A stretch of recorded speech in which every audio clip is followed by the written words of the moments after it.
mas ligar o ar e abrir. Eu acho que chegou aberto no ligado com o coração aqui, né? Se bem que não vai não. Com a janela ligada. Não, mas é sério? Tá. Se ele gelar. Obrigada.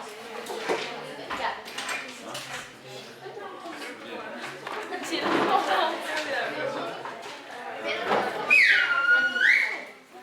Galerinha, olha só. Tem uma partezinha que é chata. Vamos fazer já a parte chata para ficar menos chato depois. Pontos notáveis. Pontos notáveis. Alzheimer. Pontos notáveis.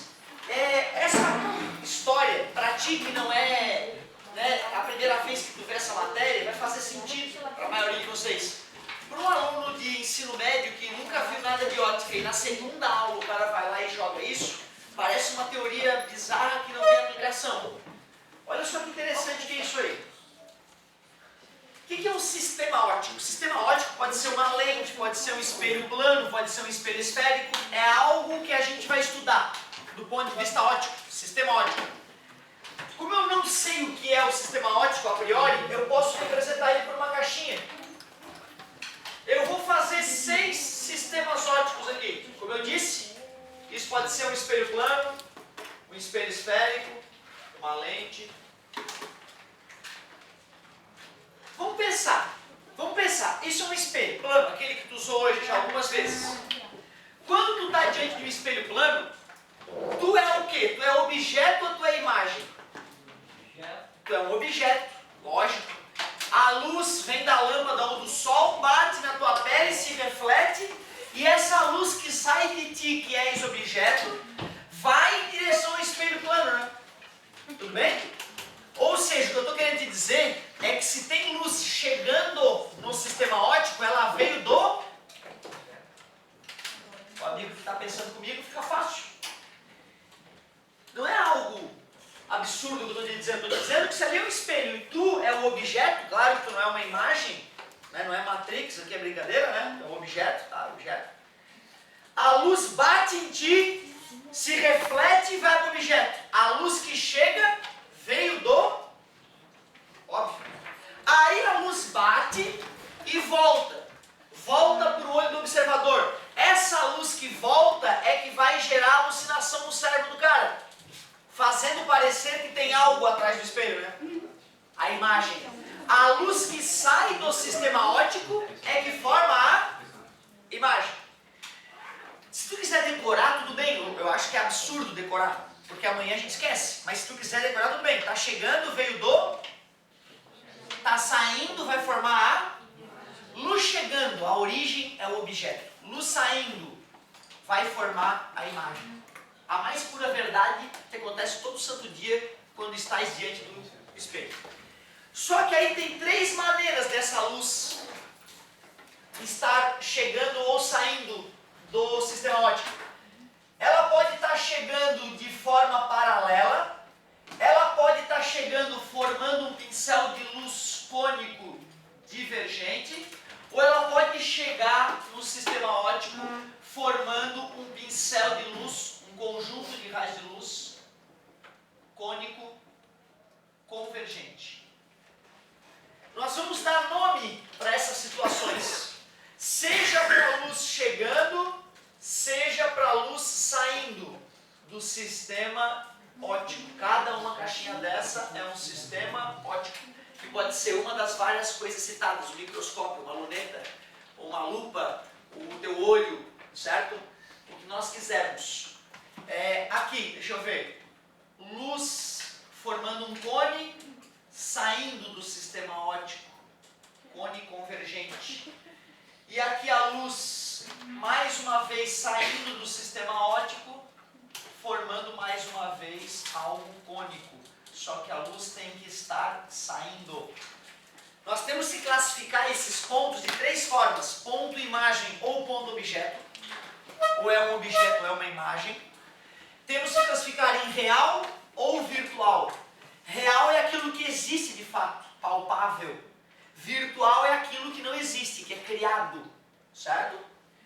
Dá uma olhada nesse ponto. Ele tem a ver com objeto ou com imagem? chega, está vindo do objeto. E tu acha que aquele ponto ali é um delírio? É uma criação ou é algo palpável? Por incrível que pareça, aquilo ali poderia ser uma lanterna, por exemplo, poderia ser uma lâmpada, e quanto mais tu te aproximasse da origem da luz, tu poderia ver a luz ficando mais intensa na tua mão, é palpável, aquilo existe de fato. Por isso que a gente daria o nome de ponto, objeto, real. Da mesma forma, se eu olhar esse pontinho aqui, ele tem a ver com objeto ou com imagem? Com imagem, por quê? A luz está saindo, nós discutimos na nossa observação cotidiana do espelho plano, que a luz que sai do sistema óptico vai formar a imagem. Este ponto é um ponto imagem, real ou virtual? Por incrível que pareça, tu bota a tua mão ali, tu vai ver a luz batendo na tua mão. Se for muita luz, pode te queimar, inclusive, aquela luz. Tu vai sentir a dor real daquele ponto real. Ponto imagem real, palpável, projetável. Bota a mãozinha, bum, a luz bate na tua mão. Essa luz aqui, esse ponto, ele está sendo gerado por luz que chega, concorda? No sistema óptico. Então, só por isso ele é um ponto objeto. Só que esse ponto, ele existe fisicamente? Não, né? Eu criei ele a partir do prolongamento dos raios de luz. Eu pensei assim, putz, se esses raios se encontrassem, onde seria esse encontro que não existiu? Aí eu prolongo e crio algo que não existia. Por isso que é virtual. Se tu botar a tua mão ali, tu não vai ver nada na tua mão, não vai ter luz batendo na tua mão. Aquilo é um delírio criado pela engenhosidade humana. Prolongue os raios de luz e verias aonde a coisa estaria. Ponto objeto virtual. Agora tu vê, mais uma vez a luz está chegando. Só que está chegando com raios paralelos. A matemática brinca dizendo que retas paralelas se encontram no... Sim. E de fato, cara, para a luz de um objeto chegar absolutamente paralela em ti, só se esse objeto estiver muito, muito, muito distante, infinitamente distante. Por isso que nesse caso a gente diria que o ponto objeto é impróprio. Impróprio por estar muito, muito, muito distante do sistema óptico. Por estar virtualmente no infinito. Virtualmente não é bom usar. Por estar romanticamente no infinito. A palavra virtual que não é muito bem-vinda pode o cara achar que, tá, então ponto impróprio é virtual. Não, não falei isso. Corta, edita. Não usei essa palavra virtual. Meus queridos, vai, por favor, me ajudem, vai. Ponto, é um ponto, é verdade, é um ponto. Ponto. Virtual, concordo. Virtual por ser feito de prolongamento. E por que imagem? Porque a luz que origina esse ponto está emergindo do sistema óptico. Cara, tu vê, bicho, o cara não estudou espelho na vida ainda e o professor bota a boca abaixo essa matéria, o cara pensa nisso. Para que essa bosta? O que eu vou fazer com isso? Não vai fazer nada, nunca. É só uma questão lunática de ótica, o cara encher de sistema óptico, botar um monte de raio maluco e ficar te perguntando, esse ponto aqui o que é? É um ponto o quê? Para tu poder explicar que ponto é, tu tem que ter essa técnicazinha aí. Chegando, veio do objeto, saindo, vai formar a imagem. Encontrou luz de verdade, real, pontilhada, virtual, paralelo, impróprio.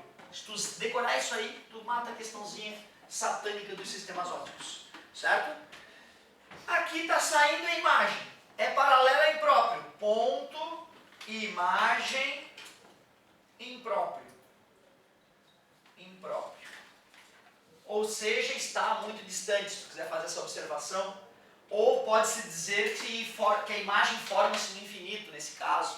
Mas como nós veremos isso, né, em outros momentos da matéria, eu fico satisfeito com isso. Para quem achou um delírio, deixa quieto, vai ver que tem uns exercíciozinhos na apostila que, aliás, no nosso material, que podem nos cobrar esse tipo de coisa. E aí tu vai ver que é importante essa decorebinha aí. Tentei conectar com o teu dia a dia, né, para ficar menos bizarro, né? Mas vamos lá. Vamos lá, agora vai começar a ficar menos absurdo. Vamos estudar as leis da reflexão na ótica para que a gente possa entender um pouco melhor que maluquice é essa do espelho plano. Leis da reflexão. Cara,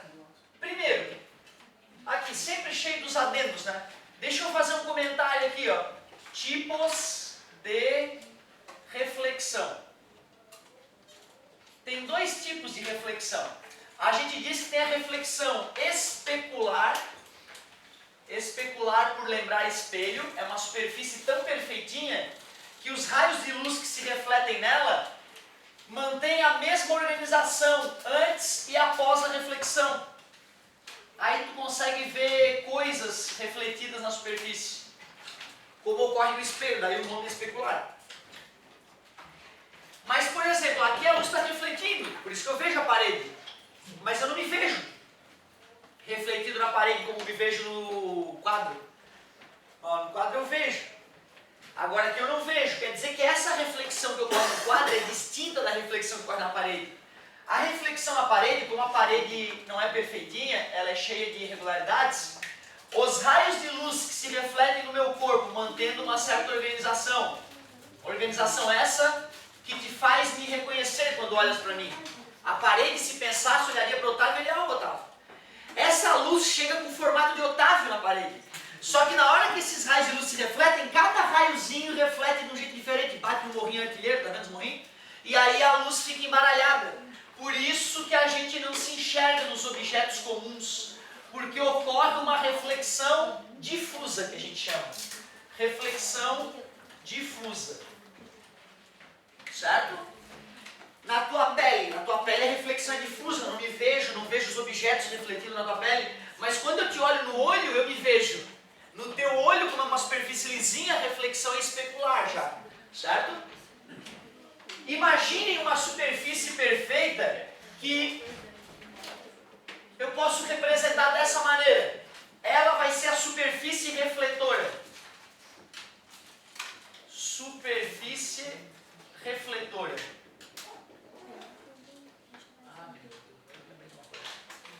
Nessa superfície refletora vai chegar o raio de luz, que a gente vai chamar de raio incidente. Raio incidente. Para que eu possa medir como que esse raio incidiu na superfície, a gente sempre vai usar uma reta que faz 90 graus com a superfície refletora, bem no ponto de incidência. Essa reta, por ser normal a superfície, por ser perpendicular, vai ganhar o nome de reta normal. Nome justo. Né? E aí, o raio refletido pode ser representado. Raio refletido. Para medir como que o raio incidente e o raio refletido chegam e partem respectivamente da superfície, a gente mede esses ângulos aqui. O ângulo entre o raio incidente e a reta normal e o ângulo entre o raio refletido e a reta normal, que ganham o nome de ângulo de incidência e ângulo de reflexão.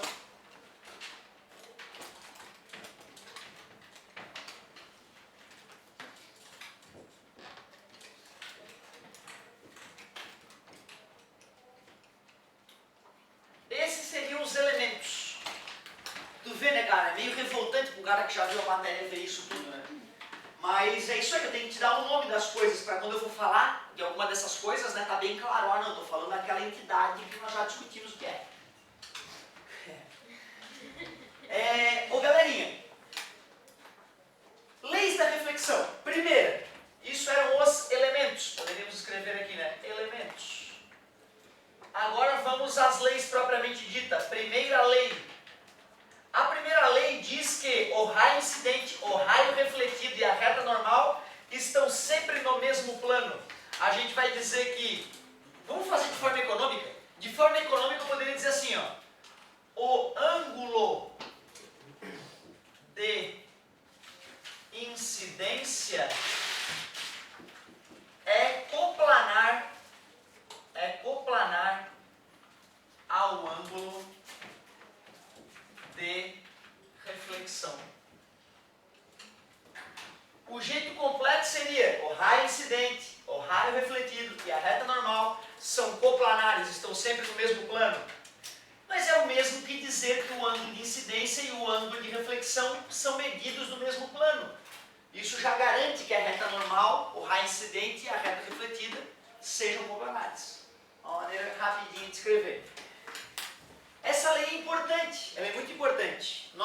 sabemos dela desde jovens, quando jogamos bolinhas uns nos outros para pegar, né? A criança ela está com essa lei na cabeça já, mapeada, automatizada no cérebro dela.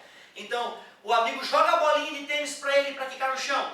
Antes da bolinha ficar no chão, o cara já está correndo, porque ele sabe de que a bolinha vai numa direção, se ela não bater no morrinho artilheiro, né? Ela vai ser, a direção de incidência da bolinha vai ser coplanar com a direção de reflexão da bolinha, medido através da reta normal no ponto de reflexão, né?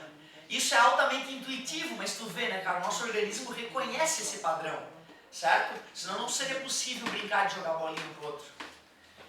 E o mais legal, cara, a segunda lei da reflexão, o jovem também sabe intuitivamente há muito tempo.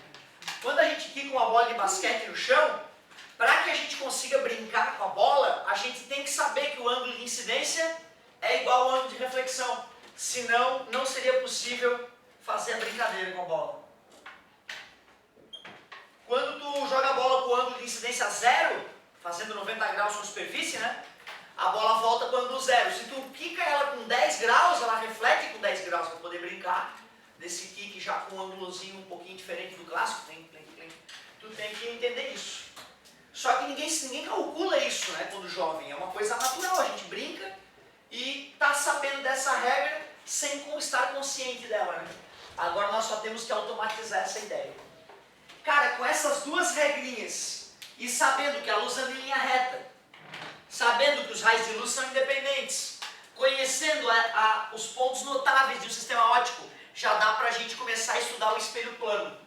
Espelho plano, vamos entender que loucura é essa do espelho plano. Uma vez eu perdi uma aula, te contei por causa dessa porcaria do espelho plano. A guria começou a devanear que tem alguma coisa atrás do espelho. Meu Deus. E, né, tu não pode dizer, não, querido, olha, toma cuidado com esse teu raciocínio, é meio perigoso. Porque, não, é assustador, cara. Ó, o negócio é o seguinte, meu querido, espelho plano, não tem nada de mágico, dá uma olhada, só o teu cérebro que fica iludido. Espelho plano. Tá lá o espelho, a superfície refletora é oposta à parte achuradinha, a parte rabiscadinha. Vamos botar um objeto mais simples possível diante do espelho para poder estudar o que ocorre com a luz. Este é o objeto. Este é o objeto. Como ele é um objeto extenso, eu perderia minha vida toda se eu fosse estudar cada ponto desse objeto extenso, já que eles são infinitos pontos. Então eu gostaria de escolher 2 pontos para estudar. Eu gostaria de estudar o que vai acontecer com o ponto superior do objeto e com o ponto inferior do objeto. Se eu descobrir qual é o ponto imagem para esse ponto objeto e qual é o ponto imagem para este ponto objeto, já que o objeto é inteiriço, eu suponho que a imagem será inteiriça. E achando esses 2 pontos extremos, eu posso ligá-los e aí eu descobrirei aonde está a imagem. Quantos raios de luz saem da parte superior do objeto? Infinitos. Infinitos, eu concordo plenamente. Mas eu só vou querer desenhar 2. O mais simples raio que eu posso desenhar, chegando no espelho, é o raio que chega perpendicularmente ao espelho, porque esse tem ângulo de incidência 0. E como o ângulo de reflexão será 0, esse raio será refletido sobre ele mesmo. Um outro raio bom de desenhar é um raio que sai aqui da cabeça do objeto e atinge o espelho com um ângulo qualquer. Eu posso fazer a reta... Obrigado, a reta normal. Posso pegar essa distância e duplicá-la para cima. E se eu fizer o raio passar nesse ponto, eu tenho certeza que o ângulo de incidência será igual ao ângulo de reflexão. Estou obedecendo a segunda lei da reflexão em ambos os raios desenhados. Agora tu imagina alguém olhando para esse espelho. Esse raio de luz, se esses raios de luz penetrassem na pupila desse alguém, o cérebro desse alguém diria para ele, a luz anda, e esse cérebro iludido juraria que a luz está vindo de um ponto de trás do espelho. E já que a luz anda em linha reta, para eu entender aonde é que o cérebro enxergará esse ponto, eu tenho que prolongar os raios de luz que atingiram o olho desse alguém. Prolonguei esse, e esse raio refletido. O cérebro da pessoa vai jurar que a luz que atinge esse olho veio de trás do espelho. Se a pessoa mesmo não estiver vendo o objeto, se o observador estiver aqui, ó, e aqui tem uma placa escondendo o objeto dele, entendeu? Ele vai ver o próprio objeto lá, ele vai achar que é um objeto. Se não tiver uma sujeira no espelho, não há nada entre o céu e a terra que o faça distinguir o que ele está vendo da própria realidade. O cérebro está delirando. Ele está vendo uma realidade que absolutamente não existe. Só porque ele entende que a luz anda em linha reta. Como tu já está acostumado com essa pegadinha, tu sabe que na verdade a luz veio do objeto, refletiu e foi para o teu olho. E essa luz então, vinda do teu olho, causou aquela sensação. Certo? Eu lembro, cara, que o meu professor fez isso, né, lá no terceirão. Eu olhei isso e pensei, que idiota. Se ele muda o raio, muda a imagem. E não muda. Tu pode escolher o ângulo que tu quiser, cara. Se tu fizer que o ângulo de incidência seja igual ao ângulo de reflexão, quando tu prolonga o raio vai para o mesmo ponto. Ou seja, não importa qual é o raio que tu usa para fazer o estudo, tu usa o raio que tu quiser. Se tu obedecer a lei, ao prolongar o raio refletido, vai passar por aquele ponto. Eu poderia fazer o mesmo estudo com um ponto inferior. O raio que atinge o espelho com um certo ângulo é refletido com o mesmo ângulo, prolonga os raios refletidos, acha o outro ponto imagem e conectando esses pontos imagem, eu acho a imagem. Quais são as características dessa imagem, por favor? Mesmo tamanho. Virtual, já discutimos isso graças àquela parte. Direita, ou seja, virada de cabeça para cima. Reversa. Esse reversa não ficou claro ainda, eu não dei elementos suficientes para parecer, né, que a imagem ficou reversa. Se eu tivesse colocado uma segunda cabeça nesse objeto e aplicado as leis da reflexão para dois raios, né, oriundos daquele ponto ali, daquele novo ponto ali, ó, eu perceberia que esse ponto se formaria aqui, mostrando que a segunda cabeça do objeto está virada para a direita, enquanto a cabeça da imagem ficou virada para a esquerda. Isso é que a gente diz que a imagem é reversa. Quer escrever isso de forma mais bonita? Diz que ela é simétrica em relação ao espelho. Que é mais bonito ainda, a imagem é enantiomorfa. Aí fica chique. Enantiomorfa. Coisa linda. Galera, cara, eu te juro, eu estava já dando aula há uns 5 anos, pelo menos. Eu fazia esse desenho, explicava pra galera, tudo bonitinho. Mas, de certa forma, eu entendia que era um desenhozinho bobo, assim, que dava uma ideia do que estava acontecendo. Eu não estava convencido de que aquilo ali é uma representação ultra, mega, super, plus realista do fenômeno. Aí um dia eu estava folheando um livro e vi um desenho que eu mesmo já tinha feito 1000 vezes. Um desenho idiota de um espelho plano, um objeto pontual ali, vários raios refletindo no espelho, como eu fiz para ti, e aí esses raios prolongados e formando a imagem. E naquele dia, depois de estar décadas estudando essa bosta dessa ótica, naquele dia eu olhei assim de relance a imagem e caramba, não é mentira. Eu não estou mentindo para as crianças, não. Eu estou falando a verdade, cara. É assim mesmo. Existem infinitos raios de luz saindo de cada maldita célula da tua pele. E se tu fizer as leis da reflexão, que são aquelas óbvias e claras, tu vai representar no desenho a verdade. Então tu vê aquilo que a gente alucina lá atrás do espelho, pode ser obtido por geometria, sem problema nenhum. Uma coisa que o vestibular eu nunca vi cobrar, mas está na hora, e que nos livros de física do curso superior já cita nesse momento, é o seguinte: essa imagem ela é tão virtual, que só pode ser concebida se tem um observador diante do espelho. Se não houver um observador capaz de ser iludido, aquilo não existe. Tu vê, ó, se não tem ninguém no espelho, não tem nem que desenhar.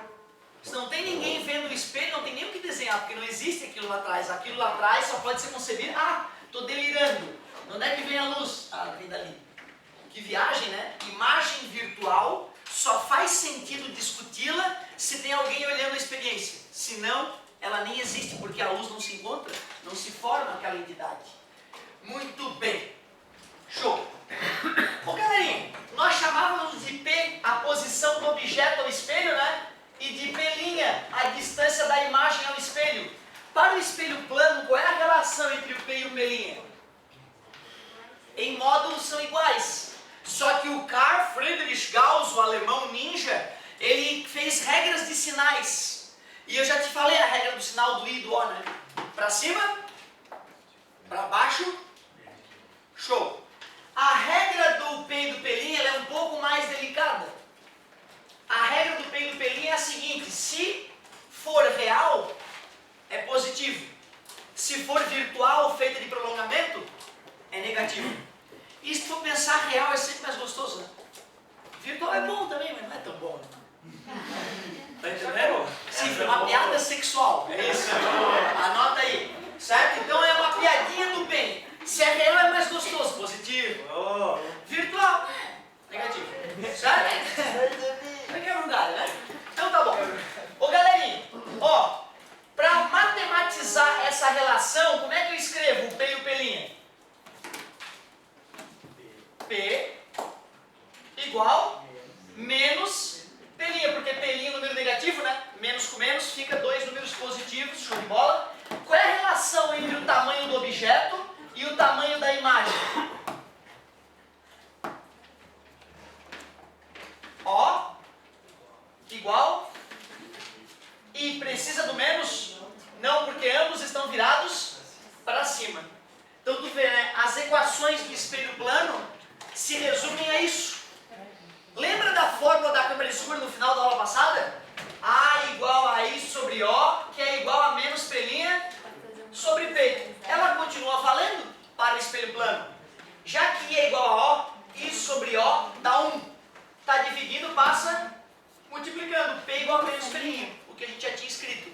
Então tu vê, né? É inútil usar essa equação para o espelho plano, mas ela é verdadeira. Ela continua sendo válida para câmaras escuras e para espelhos planos. Agora o que nós vamos fazer? Nós vamos manter o espelho plano... Nós vamos manter um objeto fixo diante do espelho plano e vamos mexer o espelho para ver o que acontece. Certo, meu querido? Translação... nós vamos ter carinho aqui. Translação de espelho plano vai ser o nome da brincadeira. Translação de espelho plano. Bem fácil de entender essa parte.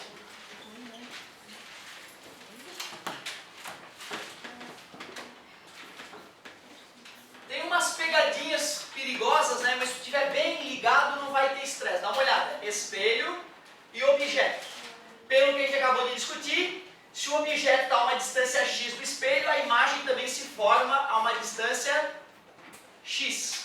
Portanto, o objeto e a imagem estariam a uma distância 2x um do outro. Se eu mantiver o objeto no mesmo lugar, fixo, mas eu pego esse espelho e afasto ele um pouquinho para trás, afasto o espelho uma distância y. Qual é a nova distância entre o objeto e o espelho? X mais y. Concorda comigo? Tinha x, né? Eu fui lá, afastei y, ficou x mais y. Qual é a distância? 1, 2, 3, 4, 5. 1, 2, 3, 4, 5. Qual é a distância da imagem ao espelho? Obrigado! X mais y. Qual é a distância total do objeto até a imagem? E originalmente, qual era essa distância? Tu aceita que já que o objeto ficou parado o tempo todo, a distância que a imagem foi para trás, basta eu pegar essa distância e subtrair essa? 2x mais y menos 2x? 2y é a distância que a imagem se afastou. Curioso, né? Eu afastei o espelho 1 metro, a imagem se afasta 2 para o objeto que estava parado, certo? Afasta 1 quilômetro, a imagem afasta 2 quilômetros. Quando eu fizer isso, tu acha que isso vai ocorrer com atraso Ou seja, eu mexo o espelho e tem que esperar a imagem chegar no lugar dela. Ou é instantâneo, mexo o espelho e a imagem mexe junto. Dá a sensação que é instantâneo, mas pasmem, não existe nada instantâneo nessa vida. Nada. No caso da velocidade da luz. Mas eu concordo contigo. Nós não vamos mexer com a velocidade da luz em distâncias idiotas. Né? Vai dar 0,0000001 segundo de atraso. É o mesmo que não ter atraso. É instantâneo, eu concordo. Virtualmente instantâneo. Praticamente instantâneo. Virtual é uma palavra ruim de usar hoje. Praticamente instantâneo. Então, olha só.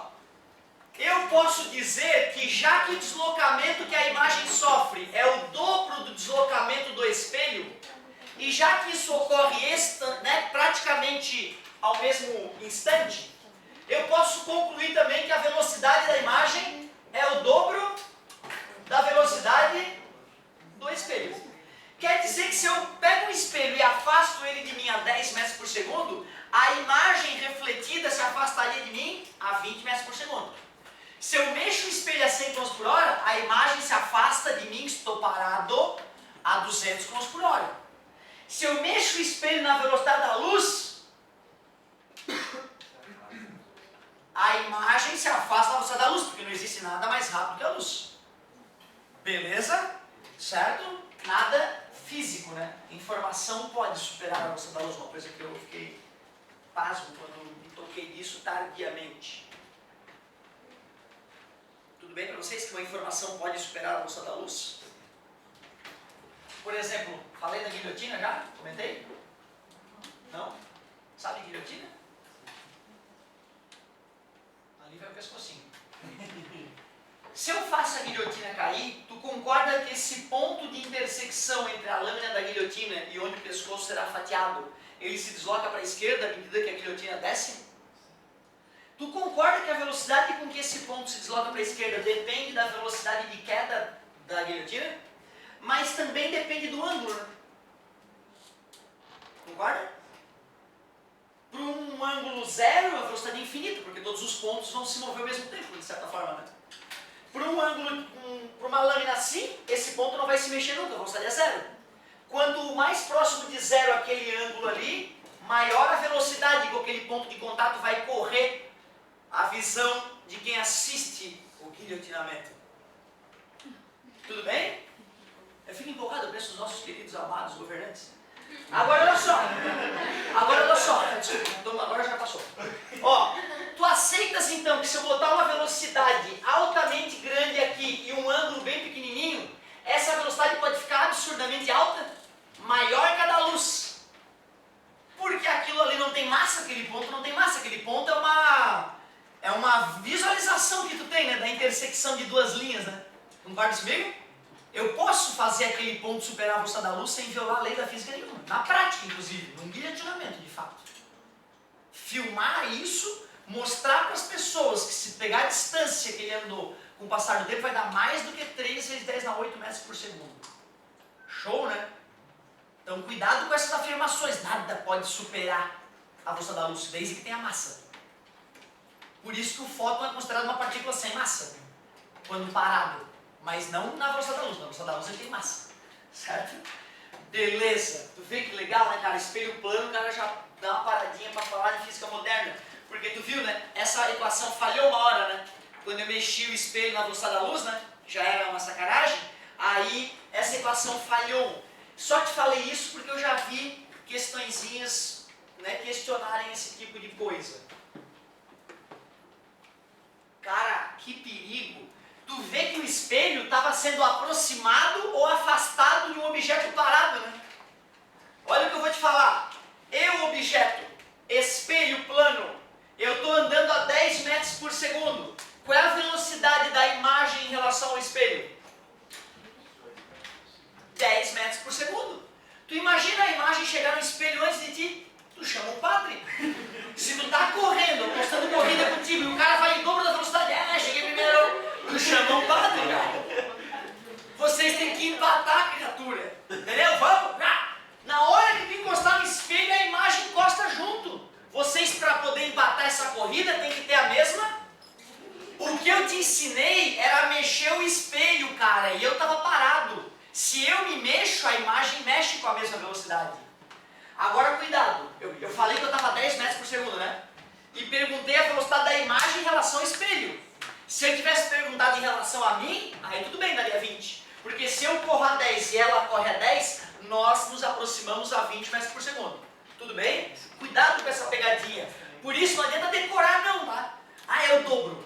Fez com o espelho, a imagem é o dobro. Não é bem assim não. Tem que ter cuidado, tem que ter carinho. Outra. Mexe o espelho assim, ó. 1 metro. O que acontece com a imagem? Estou eu aqui me vendo no espelho, espelho grande. Aí mexe o espelho 1 metro para lá. O espelho é grande, eu vou vir para cá. Olha que espelho grande. Chamei os caras, ó amigo, regula o espelho aí para mim que eu estou me vendo, estou muito bonito hoje. Aí os caras mais 1 metro para a direita e eu fico aqui. Estou me vendo, que belo. Aí o que acontece com a imagem?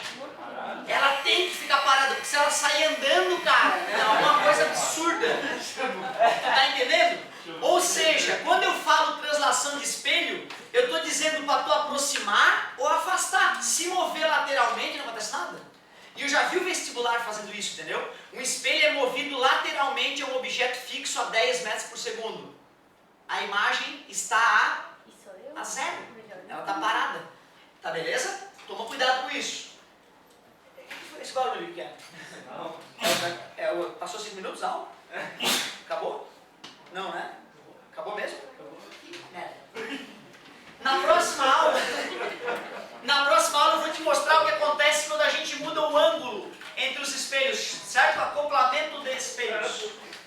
E rotação também. Daqui a pouco a gente continua.